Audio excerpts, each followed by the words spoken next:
Hey, Yeah. how's it going, everybody? Hey, it's Rob and John. John's a little under the weather, so he's going to be kind of in and out, but he's going to run things kind of behind the scenes. And we got a great guest tonight, and we didn't want to miss. And I know a lot of people is looking forward to it. That'll be Mr. Mitch Metcalf. He runs Due North Guide Service out of Reading, Pennsylvania. Uh, Great guy, a lot of energy. He was on actually Jay Angel's Let's Talk Fishing, and really impressive. I mean, really smooth, really detail oriented. So always great tips. So we're looking forward to having him on and have him share some stuff and maybe give some tips. Hey, I'm always up for learning something for sure. All right. Yeah. Hey, how's it going, Mitch? How's it going, guys? All right, man. Thank you for having me on here today. I Hey, appreciate man, we're honored, man. You're quite the speaker and outdoorsman there, so we're tickled to have you for sure. Definitely passionate Yeah. about this for sure. Oh yeah, man. Like we was talking earlier, I know she had your personal best crappie this morning today, and that was awesome, man. You want to share a little bit on that? Yeah, so I have definitely been putting in the work when it comes to figuring out the behaviors of slightly bigger fish. Not just getting bit and doing all that, but of any species. And I've definitely become passionate about crappie.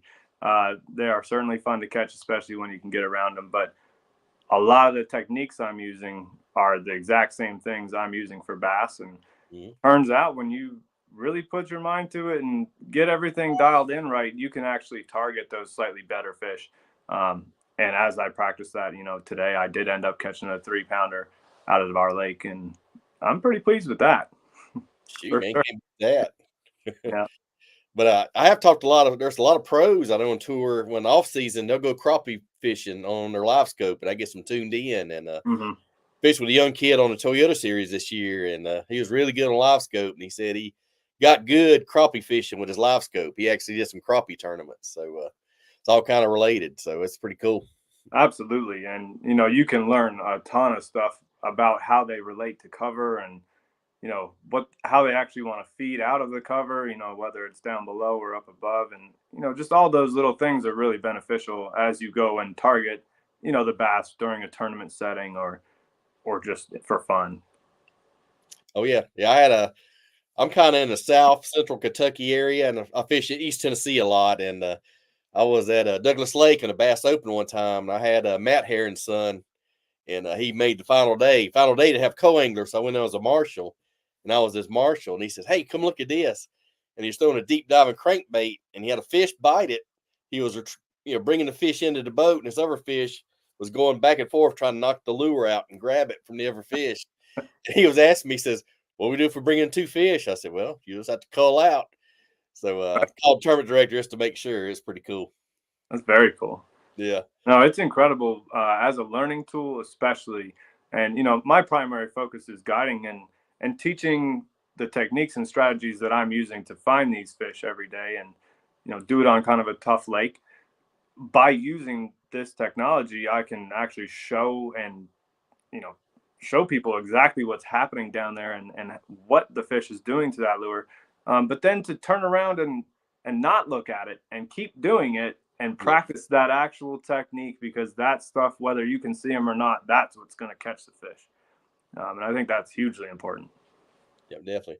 There's our old buddy Jeremy May chiming in. Say hello, gents. How's it going, Mr. May? He's out of Virginia. Great guy, great angler.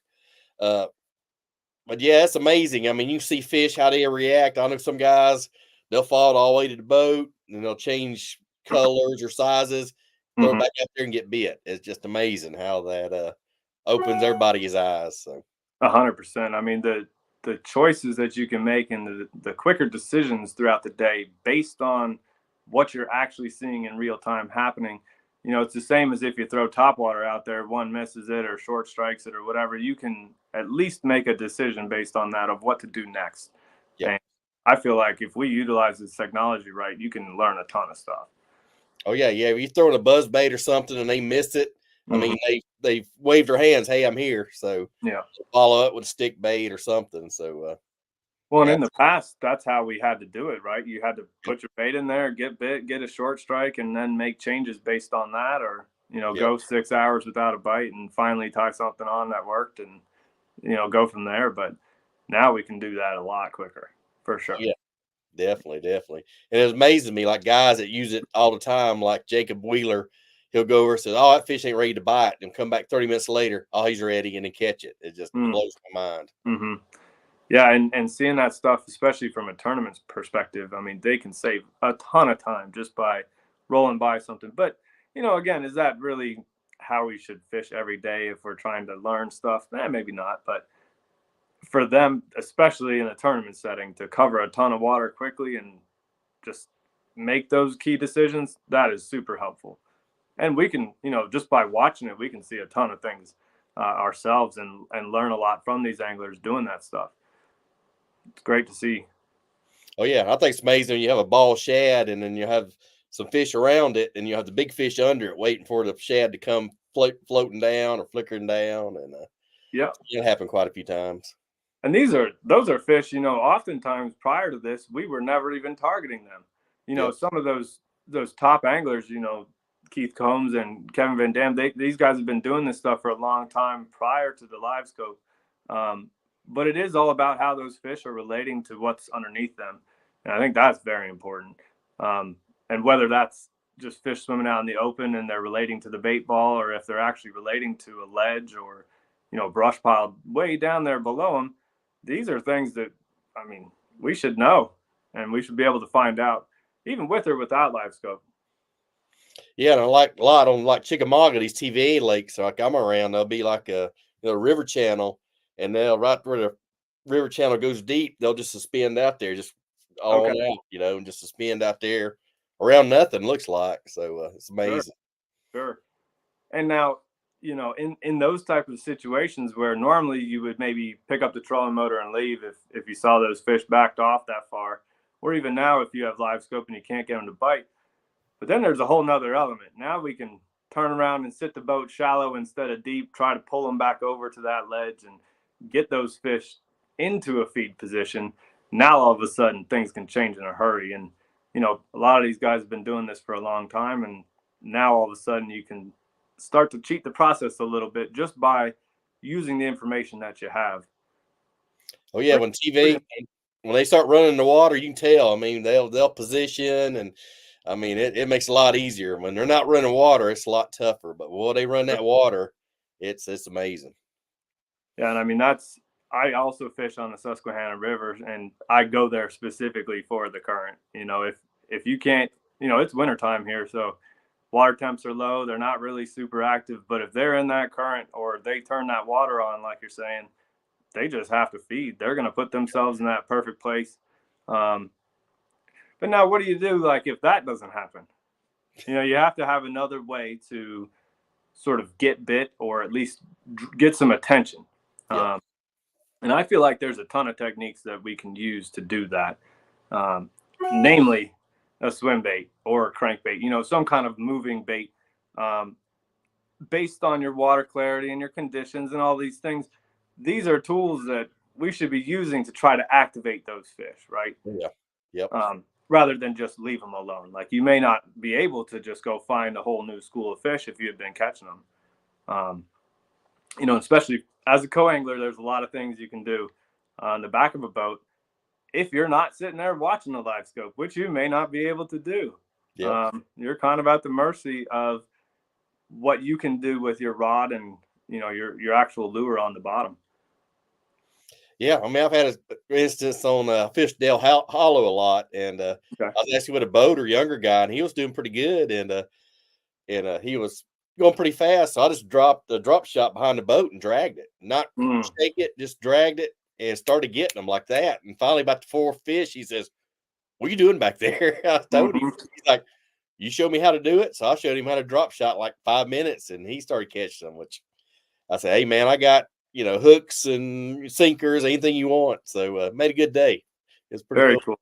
I like the back and forth of you figuring it out and then showing him Yeah. and all that. So I think those are great conversations to have. Now that guy has a tool that he can use Yep. anytime he wants to bring it out. Yeah, and I still see him, and we talk. Hey, it's pretty cool. So it's great to have those. I think some of the best friendships I have been built around fishing. yeah, Going through some struggle together and then figuring it out and having a great day. It can really push you to a different level, I think. yeah, and it's funny. It's like seems like the really good days you remember, and the really bad days you remember. I Ain't that the truth? Yeah, I had a BFL regional on Eufaula. Never been to Eufaula, Alabama, and first day was kind of rough. I caught a bunch of shorts, and I was like, "Man, I'm out of it." And second Mhm. day had this young kid, and he was a good kid, laid back. So we made a long run. He got to where he's going. He caught like a 4-pounder on a Carolina rig, and I was like, "Oh man, we're on it." And I got to look at it. Says, "Hey man, is your boat always sit this low?" No. Open the back lid, and there was the water up to the Oh battery. boy. Yeah. Of Yeah. course, turned the bilge on. Bilge didn't work at an old boat, and so we hot wired it, got to working, then it quit again. So every time we'd stop, we'd bail out water and start fishing again. But I still come out with 2 keepers and come out with a check. So hey, you got to Dang. keep Hey, grinding, man. You can't give up. Stay positive. Keep grinding, guys. That's one thing I can tell you. I mean, I've had one fish on Ohio River got me a check before. It's been that tough. So and if it's tough, just for you, it's probably tough on other people as well. There are good days and better days, right, on the yeah, water when it comes to producing a ton of big bites or something like that. But in reality, that doesn't happen a ton of times just willy nilly. You got to really be putting in the work, and even when you do, it's still tough. So, or oh you yeah, get some crazy boat malfunction like that you it have to fight through. Yeah, It yeah, happens. But yeah, I think it's funny. I think some of my better days have been in the rougher, colder, and rain and snow. But I can't remember, it was one of the older anglers, might have been Fritz or one of them said, or Denny Breyer says, "Yeah, you go out on a tough day, tough weather, half the field's going to take themselves out mentally. Say, oh, it ain't going to bite today. Why we fishing today? Hey, time to grind it, man. Somebody's got to win it. Might as well ain't be you." that the truth? Yep. Actually, I tell you what, I fish a lot in the wintertime. I grew up in Minnesota, so I'm pretty used to the cold. It's not like it's not cold out there. It's definitely chilly, and you can dress appropriately for it. Oh But yeah. in those situations where it's not, the fish are definitely a little slower. They're cold blooded, so they're not going to be, up in a foot of water all the time, just chasing bait around or something. It may take a little bit more of a strategic approach. But when you do get bit this time of year, it's generally a good one, and you can learn the most from it. So when I go and fish other times a year, I'm able to pick up on all these things a lot faster. And it turns out when you got some tough conditions, those fish become way more predictable. Yep. Rather than being in those super easy to catch places and obvious places, they're just going to bump out. And now they should actually be more, more in your wheelhouse to sit Yep. out a little bit further away and specifically target those fish now. Oh yeah, definitely. I had an instance. It's first when I first started back fishing BFLs in 2017. I guess February on Del Hollow. It's like 39 degrees. It's Mm. spit snow. I got 3 layers on. I'm like the Christmas story kid. I can't Yeah. put my arms out. Right. So Yeah. motor takes me. It's a little bitty creek, and I mean, it ain't but 3 foot on each side of us, probably small creek. So I'm flipping a jig, and I get a professional overrun on my reels. Okay. Yeah. So my jig's sitting out there, I get it out, pick it up. Hey, fish. Mm. Ding. Dead stick. Mm-hmm. They want a dead stick. You moved it, they wouldn't bite it. So Okay. 3 or 4 casts later, there's a little log out there. Flip it in there. And I was like, oh man, I'm hung. By the time I feel it kind of move off, I'm like, uh-oh. Set the hook, 5.6. I had 3 fish that day and big fish with a 5.6. Throwing that jig, dead sticking it.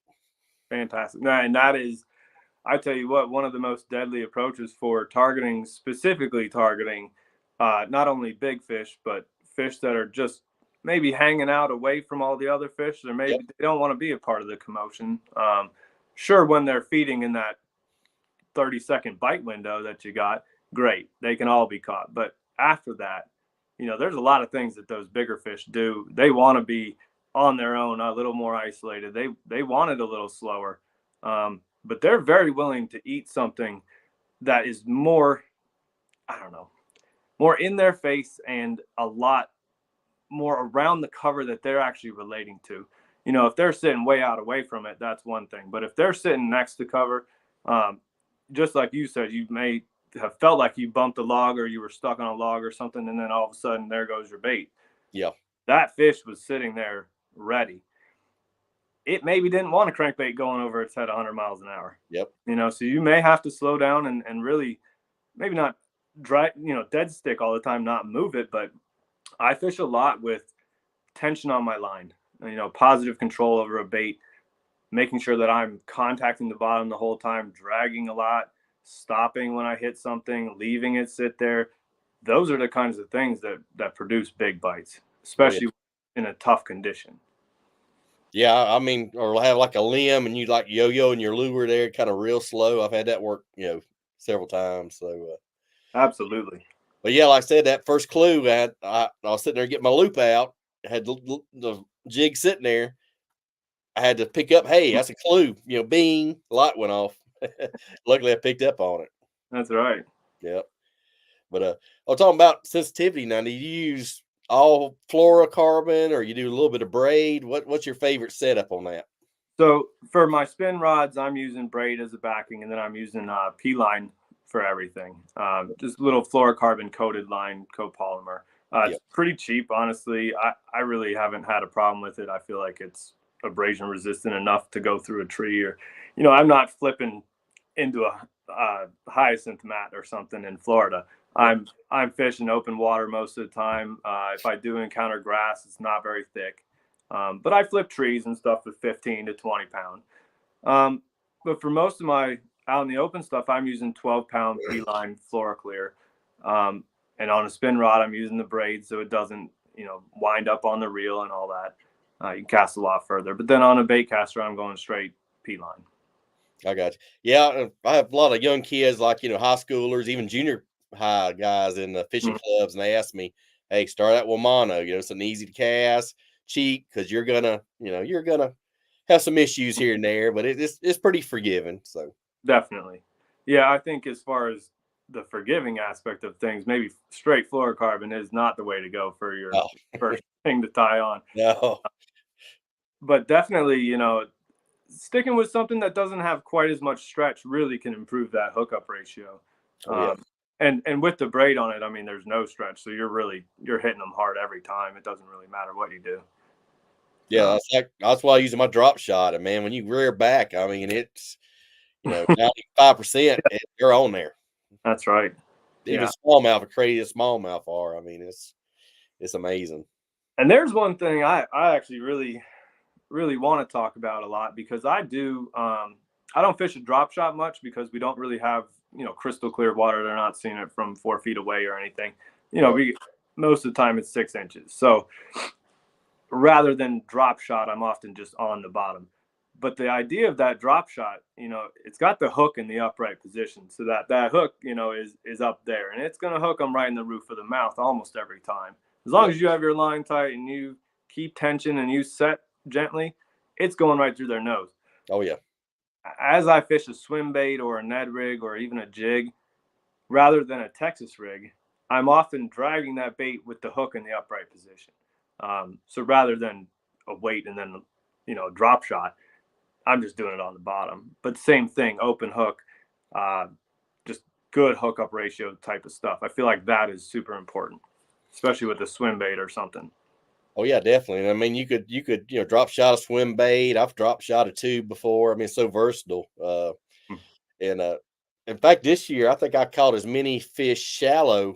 I'll reduce my leader like 6 or 9 inches, and I was actually pitching it shallow, and I'd actually like Texas rig it and have like an offset worm hook and have the hook laid on top of the worm and the bait like that, and it really worked good. So I do that all the time. We have these things called fish crates. It's basically 4 pallets stacked on top of each other. Yep. So you can imagine the corners are like that. So if your line gets in it, that you're done. But that's exactly what I drop into it. There's a big hole in the middle, so I put that thing right in the middle with that Texas rig hook. But that still puts that hook in the upright position every time. Oh yeah, it's awesome. I started doing that this year, pitching, and had one at Cumberland. It's funny. it was kind of about 3 or 4 foot clear, and I pitched it. Cumberland's like my biggest lake close, and I was Okay. in a BFL, and there's a little cut in the pocket, and I could see, flip my drop shot in there, and I see this 3-pounder swimming out, and I'm like, And by the time I see my line start moving, I was like, uh-oh. So sure enough, that fish grabbed it and started going toward me. So I'm grinding it out and got him in there as a 3-pounder. But I Okay. just blew my mind. I could see him swimming right toward me. Oh yeah, and I tell you what, when that is my first indication actually of there being other fish around. Yeah. If I'm sitting there, and this is just from guiding on the same place every day, and these fish do group up here the same way that they do at Cumberland there. Yep. If I hook one and it automatically it's gone, there's usually more with it. Yeah. So if you do, especially as a co-angler or even a boater in the tournament, you catch one, you make sure you buckle down and try to figure out a way to get another bite there, because there's often more with it. Oh yeah, and even when you're bringing the fish in, he'll have 2 or 3 behind him following there to try to see what he's doing. So, and you fired those fish up. That is the important thing. That's go time right there. How about it? Yeah. Yeah, and having multiple presentations that you can put in that situation, are really only going to benefit you. We talked a minute ago about the picking a jig and then switching to a Ned rig after you've caught a couple and they stop biting. That kind of stuff. If you get bit on a big jig, you can go to that drop shot then right again afterwards and maybe catch another one the same size or bigger because you've now fired up that school. Oh yeah, definitely. It's amazing. I mean, sometimes you'll get 2 or 3 right in a row like that. Mm-hmm. Yeah, no, it's pretty incredible how often fish are grouped up. Yeah, more, and especially with live scope, you can see it now. I said I had that one guy was bringing in that fish at Dandridge that time, and that other fish was trying to knock the crankbait out of his mouth. That blew my mind.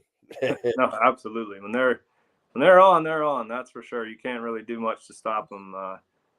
And I tell you what, it's from a presentation aspect. When you're, especially, this is a co-angler channel, so to be on the back of a boat and to see something like that happen, you got to make a decision real quick and make sure that you can get in there and maybe not cut your boater off, but understand what's actually happening.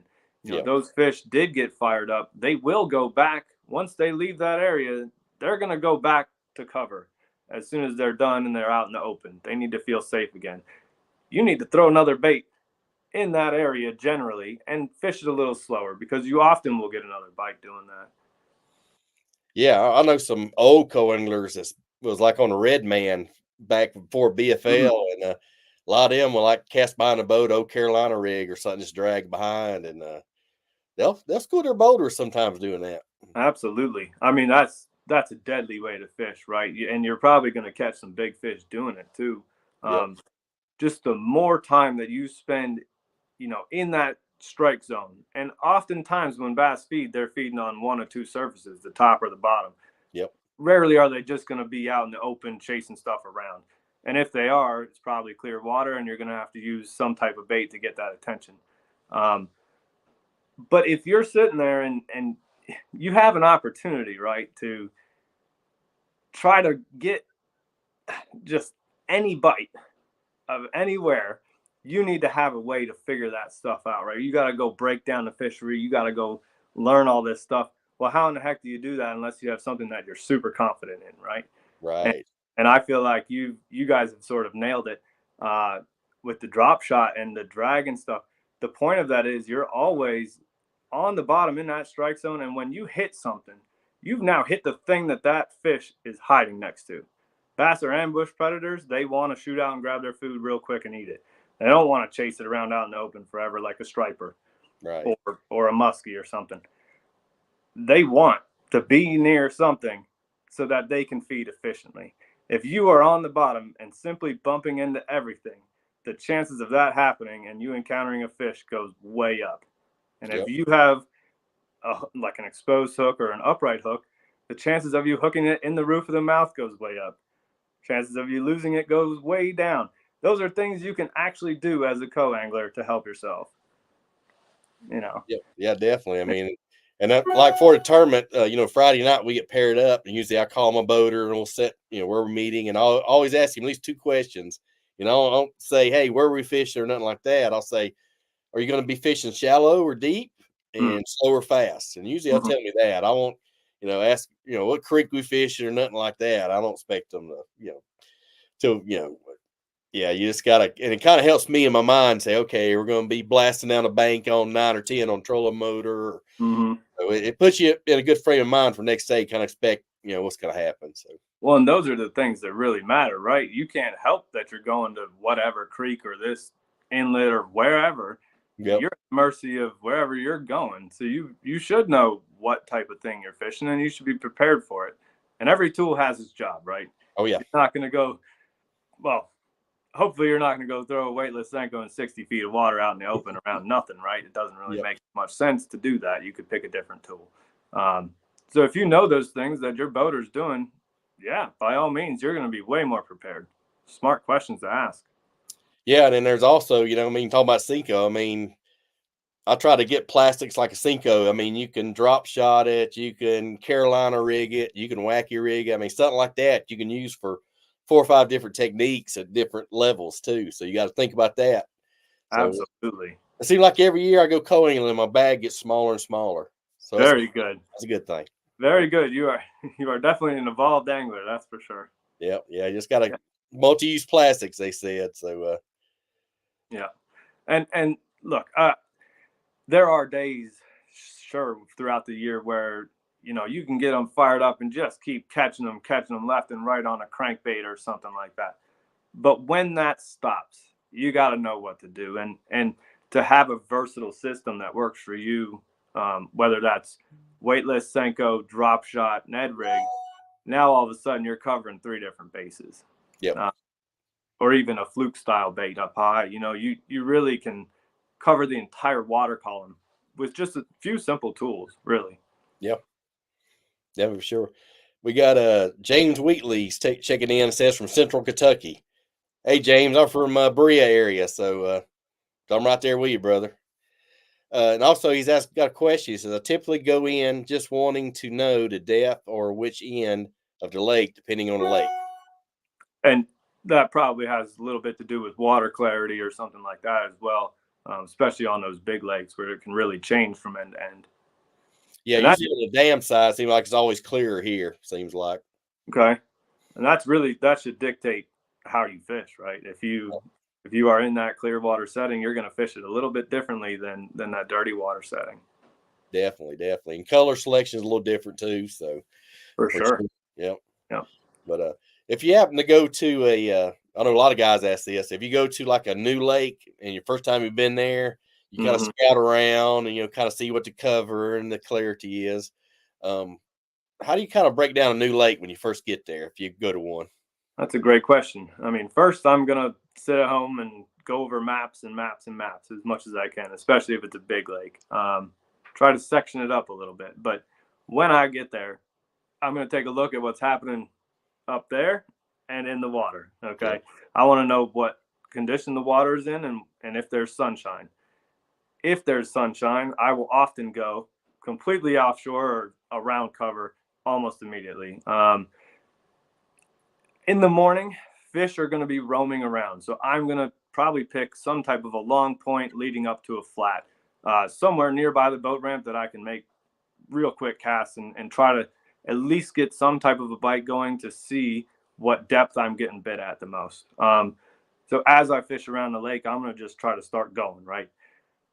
I got low light conditions early in the morning. I just showed up there, top water. Probably going to cover as much water. If I can't do top water, probably going to go with a swim bait and do the same approach. As I show up on a flat or a point or a tree or a dock or any one of those things and I catch a fish, that's all of a sudden going to lead me to my next decision. So in the morning while they're roaming around, I'm using a moving bait. I'm going to search, get bit. Let's say I get bit on a dock really shallow, but it's 6 a.m. All of a sudden, 10 a.m. rolls around. I'm going to go back to that dock hoping I can catch another one. He might not be there.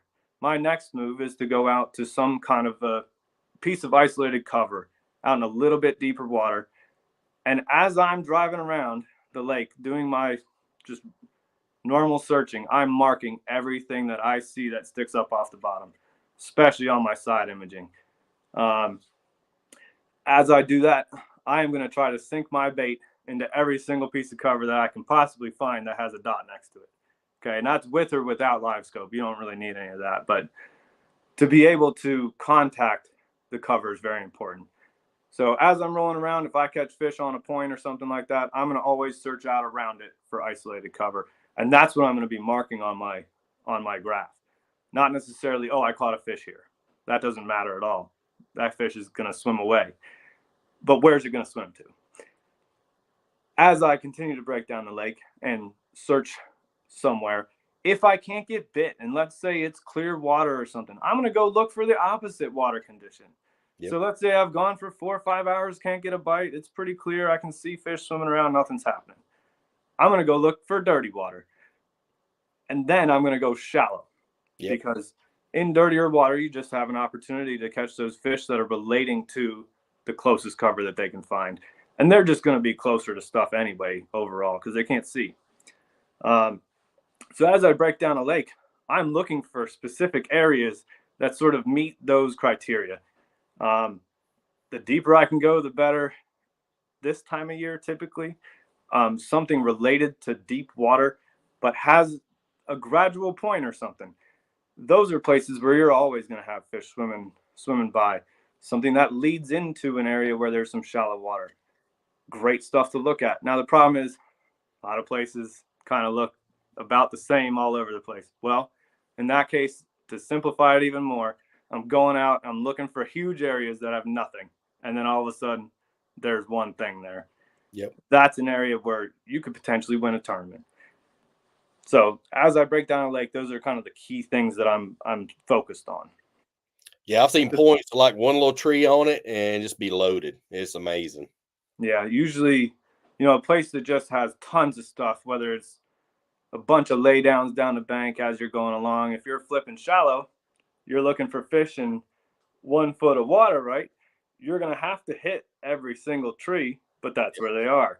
You find them out in 15 foot of water and there's one tree, they're all on it. Yep. That's kind of the difference there. Well, yeah, and it's funny. Like sometimes they'll be right on the trunk, right at the bank, or they'll be right at the end. So it's amazing, and you can pattern, like you said, pattern fish. Mm-hmm. That first bite, start pattern, and that all goes back into breaking down the lake, right? Like yep. if you're gonna fish the style that you're comfortable with, you're gonna go out and do that until it fails, right? Yep. And then what?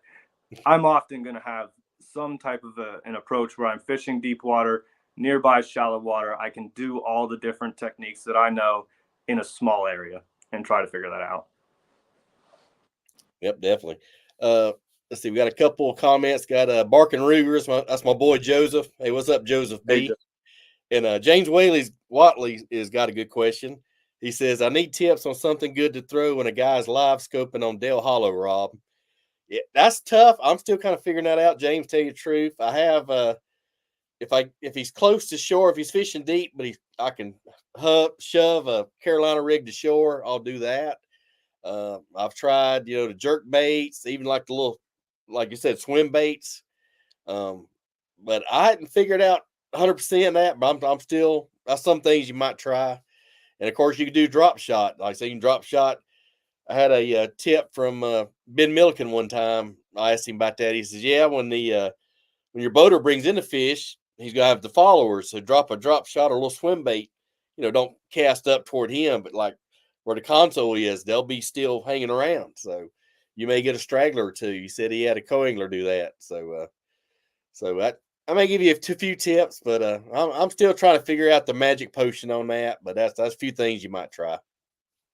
And just as a general overall thing, if you are at the mercy of the boater and that guy is using live scope. Now, as a guide, I'm using live scope to figure out what's going on every day, but I'm not necessarily having somebody stand right next to me the whole time. A lot of times they're on the back of the boat.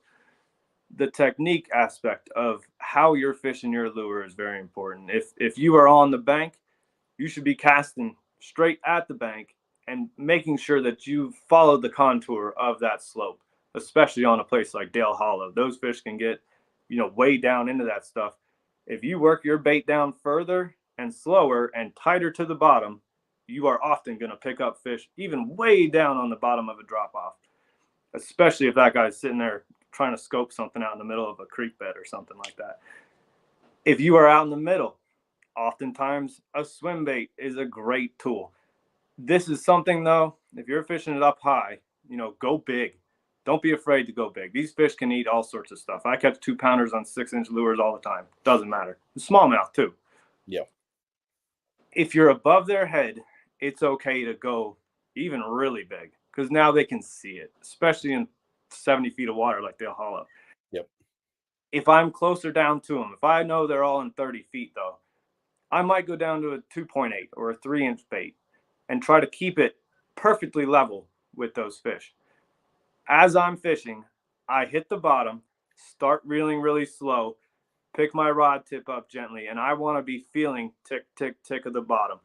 As I cast that shore, I should feel tick, tick, tick, and then I want to pick my rod tip up till I don't feel it anymore. I now am swimming straight back to the boat. And you will have to figure this out with the weights and, the size swim bait that you'd like to throw. But this is how we can target those suspended fish or fish that are just off the beaten path a little bit. And you can stand on the back of a guy's boat and throw that all day long. Yeah. Another thing I remember too is I know some co-anglers at Dale. They call it the Dale Hollow rig, which Alabama rig. Some guys will throw the Alabama rig. Their boaters out targeting certain fish. Yep. The Mickey rig, they'll. I like a little finesse. I think Shane's bait's got a little finesse a rig. I like hooking that up and yeah. So you're gonna fish it deeper, add a little more weights to your heads, but that's another thing you might try. Definitely. See, my boy Joseph B says there's one of the issues we have in after chop. I can't say. At Chaffalaya Basin, there's cover everywhere. You're better off finding places that lack cover. Yeah, it's all about waist deep down there. I'm pretty familiar down there. Okay. But I know in Florida, we run into, I think I fished Toho one time, and it's funny. It's like they're not in the grass, but there's like be a little bit of gravel in a pocket, like right in the middle, and that'd be throw a thing, wacky rig or a shaky head, drag it on that gravel and get bit. Sure. And look, if everything's the same, go find something different, right? And try to find something different around a lot of the same stuff, because that is the one thing that those fish are going to key in on, and that can definitely help you really break down the entire fishery if you can do it, if the conditions allow. Yeah, I know some guys will break down lakes that way. They'll go into pockets where there's a marina or whatever, and there's deep, everything in there, rock, lay downs, marina, boat docks, everything in there. So they'll kind of break down that area and kind of get a feel what's going on. So yeah, I mean, and look, every place fishes differently, right? Like the lake I fish every day here didn't used to have any grass in it at all. It's almost all sand all the way around, except for where the rock transitions, kind of like Dale Hollow. There's a lot of places that are very similar to that. I'm keying in on the places that change and just that place. And I'm going to keep hitting just those places until I find an area with fish. Then you can pick it apart. Yeah. Got a good question. Jason Russell says, as a co-angler and your boater zipping around docks quickly and you really can't get many casts in, what would be best to throw? Actually, Jason, try a little spinnerbait on. I like a little 1/4 ounce finesse spinnerbait with a little zoom, like a single tail trailer. I've done pretty good on that. Plus, you can fish it high, low. You can kind of vary your retrieve on that and kind of jerk it around once in a while. Kind of pause it and jerk it. So try a little spinnerbait in there, and you can kind of roll cast it. I'll use a shorter rod. I actually have a 6.3 rod, and you can like really roll cast it good in there. So. We think, Mitch, if you use that situation. That's a great idea. If you're just getting drug around 100 miles an hour, you may not be able to sit there and drag a bait across the bottom behind the boat or throw your wacky Senko underneath the dock or whatever you got to do. Yeah, throw something on, even a topwater, a whopper plopper. Just drag the thing behind the boat. Let the dude just take you around. It's not your fault. You can also, if you are going a little slow, try to just make one good cast and just hang on and just try to leave it there. Yep. Even if that guy's driving away, if you got to click your button or let out some line on your spin reel, just try to get it there and leave it there, because that guy's going so fast, those fish might just pick something up real quick that is just sitting there. Yeah, as an old Ohio River guy said, let it soak. I've Yep. seen on Ohio River, I've heard stories where an older guy be on one lay down, first of the tournament, come back at the end of the day, he's still on that same lay down. So must be something to it. Let's see. Yeah, here's another good question from Anthony. As an amateur fisherman with a bass boat, am I better off co-angling to learn or being the boater with an experienced co-angler? That's interesting. That's a great question. I would say if you are definitely new to the tournament scene in general, not the worst idea to go as a co-angler or even just join a club. Yeah. We have a lot, especially here in Pennsylvania. We have a ton at the club level. Same with down south. I know you guys have a lot of just club level events, TBF, stuff like that, PFLs. If you're doing that kind of stuff, get a group of guys that you trust, right? Have some conversations with them. Join their club for the right reasons, not to get information or these guys are cocky or something like that. Join one that's actually going to be helpful to you, and get into the tournaments that way. If you do want to be a boater, and maybe not jump right into TBF event or something, or a BFL or something like that right away. But if you can get fish with experienced co-anglers such as these guys, I mean, geez, you're getting a ton of help from guys that have had to see it all and deal with it all, right? We, as anglers, if you can deal with adversity and overcome it, you're a way better angler, in my opinion. So co-anglers, I think, are definitely the best tool that you can have on your boat to sort of encourage that learning aspect of things.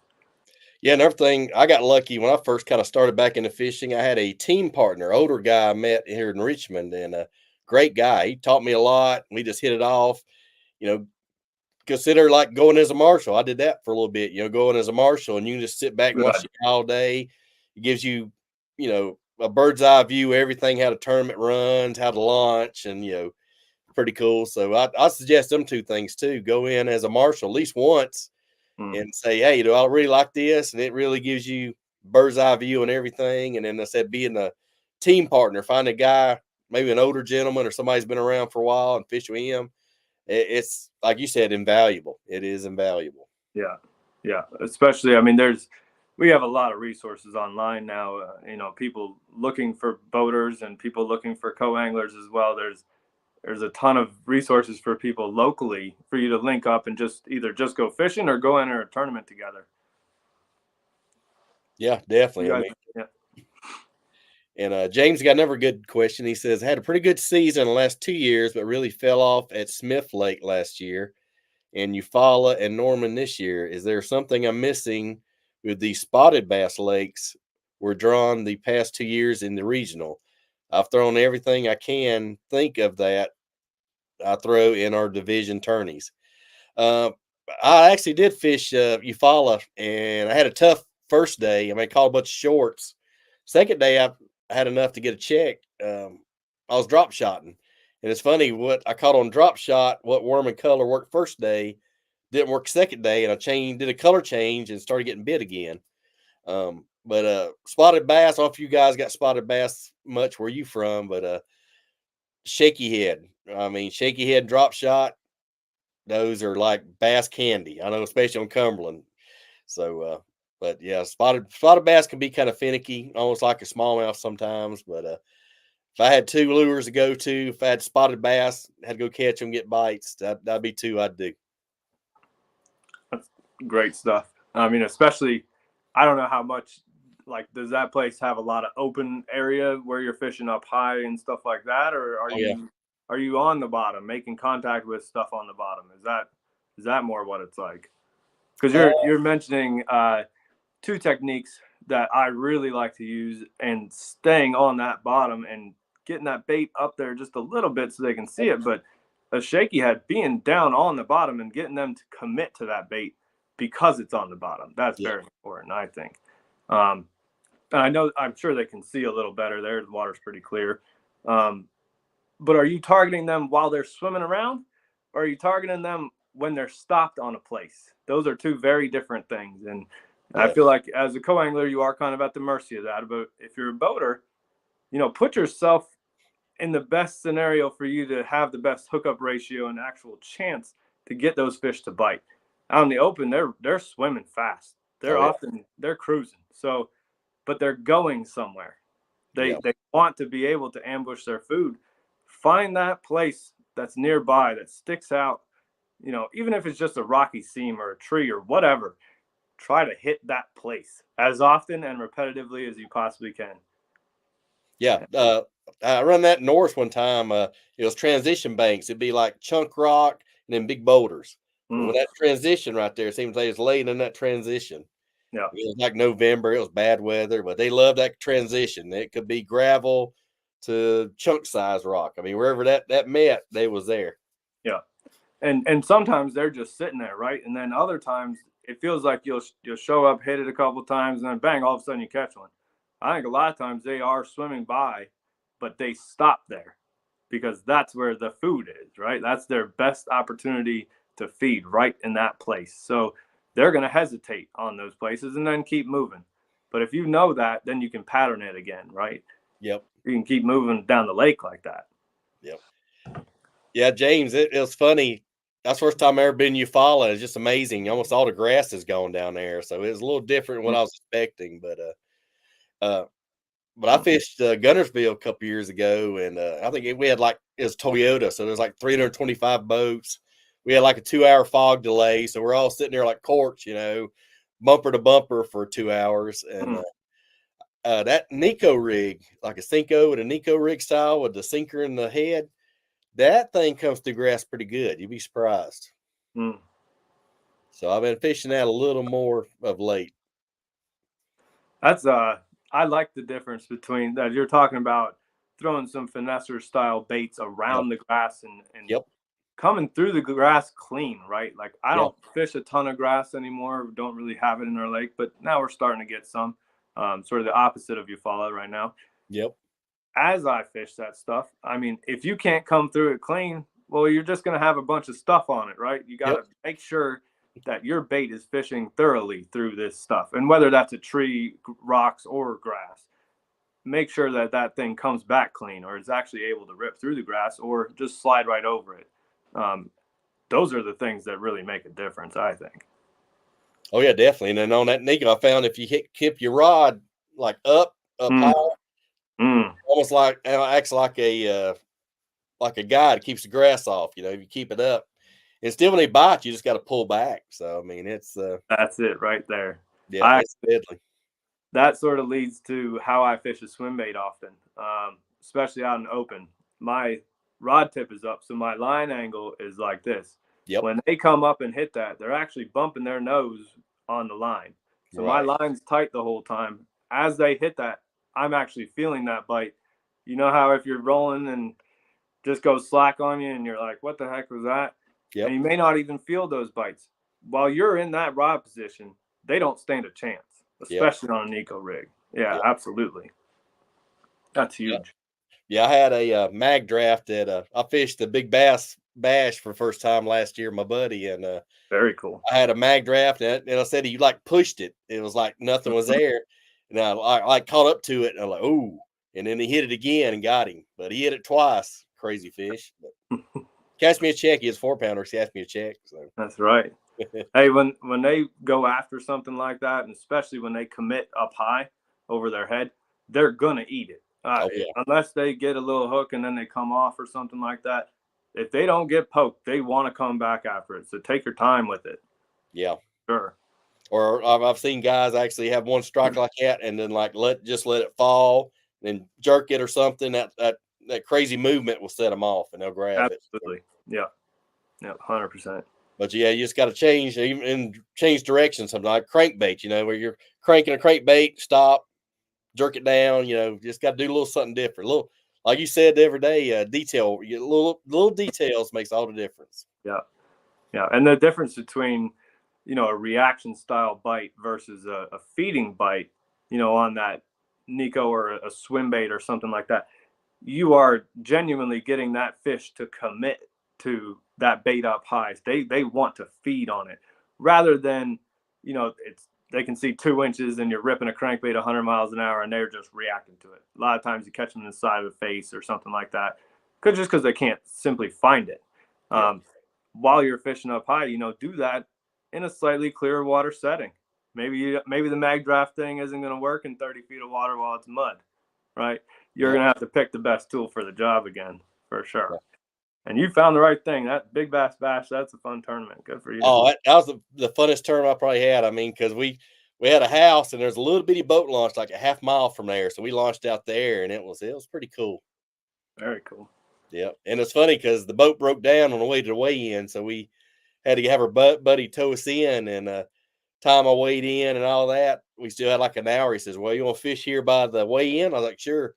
So I caught almost another 4-pounder on a drop shot on a dang ramp, on a boat ramp. Nobody was using it. So I was like, so then we're trying to get the boat on the ramp, with the trolling motor. You know what a circus that is. Sure, And, sure. we finally got it up there, and about 5 guys weighed in 4-pounders, and I was like, missed it by just a few ounces. But I almost had another check. But you overcame adversity and you caught them still, and despite all the crazy things that happened to you. Yeah, I tell the young anglers, I say, hey, a lot of this game's up here. Don't use your head just as a hat hanger. You use a little bit of that gray matter sometimes. You got to stay in the game. I mean, if it's tough conditions or you've had some fish break off or get off, hey, shake it up. Like Kevin Van Dam, he'll like lose a 5-pounder boat. He says, "Well, I caught that one. I'll catch another one." He'll cast back out there, not even phasing. Right. And he's one of the best in the game still. So it can't phase him, right? If you let that get to him, you're done. You've done yourself in mentally. You're not going to be able to progress through that moment. Yeah. Oh yeah. I've seen guys lose fish and like throw rods in the water, kick stuff. I mean, I was like, yeah, you're spun out, man. You spun out. You're going down the tubes bad. And look, if you need that for the 10 seconds to get yourself over that moment, okay, so be it. But you got to get your head back in the game as quick as you can, right? If you want to have consistent success. Otherwise, you're just going to be spun out all day. You're not going to make good decisions. It's just, that's a downward spiral for sure. Yeah, you're just spinning your wheels at that point. So yeah, I've heard guys like they'll give themselves a timeout, go eat a sandwich, sit down, eat a snack, pop back up. Okay, I'm ready again. So I mean, whatever you got to do. For sure. Yeah. All right, I got a question from Jason Russell. He says, "Fishing tidal water, is there any golden piece of truth that can help me catch bass? It seems like I'm missing something because I'm terrible at tidal water." Now, tidal water is different country. Tidal water is very tricky, but in saying that, as you do your research, right, and a lot of this stuff I think we can do just online. We have access to YouTube and all these valuable pieces of information or books or whatever. Find something that you're comfortable doing. A lot of these tidal places tend to fish a lot shallower too, right? Like 3 to 5 foot of water, whatever. A lot of docks, rocks, man-made stuff, marinas. In those settings, you should be focused on trying to pinpoint what you can do, right? Don't just try to go and do whatever you think everybody else is doing and start chasing stuff around and doing all this. Just go fish and understand if the tide's going in or out. And as you fish, you need to find a way to get bit first, right? So feel comfortable throwing a Ned rig or a jig or a swim bait or a crankbait or something like that to search around and then pick stuff apart.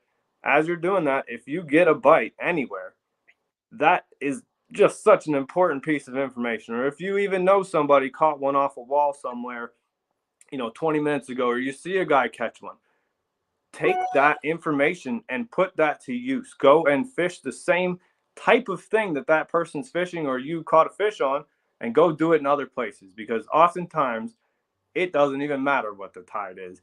If those fish are there, they're going to position themselves in the best place to feed. So you just need to fish it that way, right? We can sit here and make this really complicated, but at the end of the day, did you cover enough water? And did you hit enough different places to determine that there were fish there or not? And if you do catch one, make a mental note or even write it down.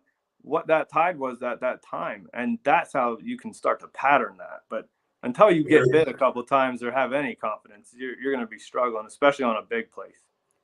Oh yeah, but at least when the tide's going in or out, your water's moving. So that's going to get the bait charged up, and the bait's going to start to move. So Yep. sometimes, like I said, either way, I mean, you just got to find your high percentage areas and hit it. I mean, look, general rule of thumb, water's coming up, they're going to go in and spread out, right? Yep. As the water's coming out, they're going to position themselves in places along where that water's really pulling by that they can feed. It is sort of that simple. However, can you really break it down and determine that if you haven't got a bite in 10 hours? You know what I mean? That's a very hard thing to do mentally.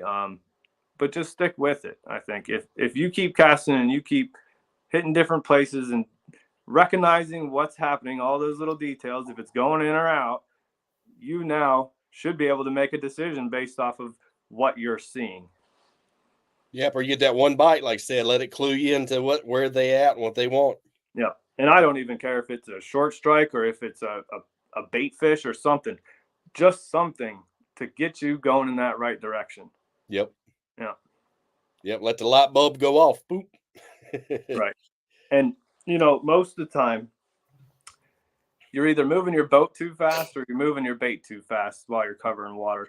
I think to be able to find a place that makes sense to fish, whether the tide's going in or out, especially a point or a big rock wall or something like that, that's probably the easiest thing to start on. If you see something like that, take your time around it, but then move on. Yep. Okay. But while you're there, take your time and pick it apart and then get the heck out of there. But without actually breaking down where those fish are on the front side, the back side, the middle, on top, wherever they are, you don't know if it's you or them. You don't know if there's no fish there or if you just didn't fish it good enough. So my rule of thumb is fish it better than you ever had before and then get the heck out of there. Right. Yeah, and don't overlook like bridges. I used to love bridges because it'd be like a funnel, like a pinch point. Yeah. So you're going to be there, and where the current's going in or out is where they're going to position. I mean, it makes it a lot easier. Yeah. No, high percentage places produce a lot of bites. That's just how it goes down. I mean, even on a lake, I know he fishes Blue Marsh here as well. Even on this lake, it can get really tough, but I'm still catching them in the exact same places. But it's because I'm fishing it just that much more thoroughly that I end up getting bit. And then that fires up the school, right? Yep. So it's really up to you and what you do with your bait. And I think how you approach that's very important. Yeah, and keep trying stuff. The fish will tell you what they want and how they like it. Yeah. For sure. And definitely start with that confidence bait, right? Like definitely. You caught 100 fish on a lure. Why not just keep throwing that and keep changing your location? Yeah. Yeah, like Gerald Swindle said one time, which crankbait do you use? One that's got the most teeth marks on it. Yeah. I like it. I recently watched a thing with Seth Fighter, and he's like, oh, yeah, I got a couple of these they're all green pumpkin variation of a flipping bait. Okay. It's either a jig or Texas rig or an open hook with a green pumpkin thing on it. He knows that he can get bit on that. Why in the heck would he change all sorts of different stuff to find fish? Go throw that thing, find the fish, then try to figure it out. Yeah, well, I'm his angler of the year, so I'll take that to heart. He's pretty good. Yeah, I mean, when it comes to figuring stuff out anywhere, you got to have something you're confident in, and choosing a simple green pumpkin bait of any kind that you're putting into cover, flat out gonna get bit anywhere you go. Exactly. Yeah. 100%. Well, unfortunately, we're gonna have to wrap this up here. And sorry about the frog here, but no, we'll definitely like to have you on again. Maybe we'll get together and try to find something out for later on and go from there. I appreciate everything you did, everything you said, spoke about. I have a lot of mental notes, and I'm glad I have this on recording so I can go back and listen to it again when I'm feeling better. Very cool. Yeah. Well, I appreciate you having me on here and giving me this opportunity. And you guys have done just a great job of really opening the conversation about bass and focusing on the person on the back of the boat too. Because, we don't all have a boat. Yep. Not everybody has one. You can still go out and go fish and compete at a level if you want. Yeah. And have a 100%. blast. Is there any shout outs you want to do, Mitch? Any of your sponsors, or I know you got a guide service. You want to give a quick plug there? Yeah. So I'm Mitch Metcalf with Due North Fishing. I'm out of Reading, Pennsylvania. DueNorthFishing.com is probably the easiest way to get in touch with me. I post on Facebook almost every day, just fresh content. I'm not trying to sell anything here. I also have an Instagram. I'd like to say thank you to iBass360 and Jay Angel too for, kind of kicking this whole thing off here, and to Livingston Lures. They have lures that have sound technology in them. I use this stuff to research bass all the time. So just huge thank you to you guys for having me on. I really appreciate it. Outstanding. All right. Thank you very much. And we'll talk to you later. Perfect. All right, later, buddy. All right. See you guys. See you, buddy. All right, see you, man. All right, big man. All right. So That went by quick. yes, it did. I'm sitting there. I'm like, man, I can't even hardly talk. But I know. we're gonna end this stream, and we got some news coming for you guys. Probably a couple days. We'll talk to them about it. What we got planned up for next year. Check out our social media because we'll definitely have things on there about it. All right. Big things coming. Stay tuned, guys.